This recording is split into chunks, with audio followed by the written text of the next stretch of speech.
Let's move over to Vegas, and the non-waiver trade deadline provided a lot of movement, and Vegas certainly took note. We're going to take a look at the line moves for World Series futures at the Westgate Superbook in Vegas.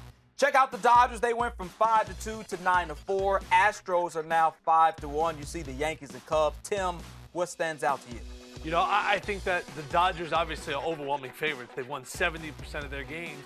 And if you really like them, I think you're getting great value on them. But I'm going to dig a little bit deeper here. And I like the Colorado Rockies. I think when you have 5 different everyday players batting over 300, and arguably your best player this year, Carlos Gonzalez, can't buy a hit.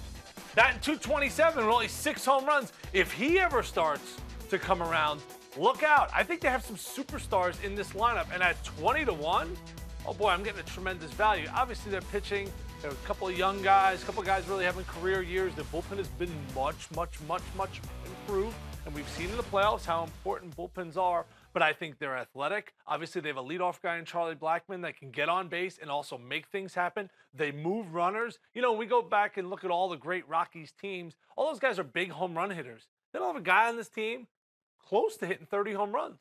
They spray the ball all over the field. And I think as you get into October, you have to score in other ways than just hitting home runs. So, are the Rockies going to win? Probably not. But at 20-1, yeah, man, I'll take a flyer on that one. I mean, they made a move adding Jonathan Lucroy as a catcher. That should certainly help that pitching staff. And when you have guys like Blackmon and Nolan Arenado, I mean, you just never know. I think they are going to make the playoffs. And once you get into the playoffs, then anything can happen. No, it's going to be a great environment there, obviously, in Colorado. If they're able to somehow secure a home game at some point, if they're able to advance, that's going to be a raucous place. They haven't seen playoff baseball in a long time.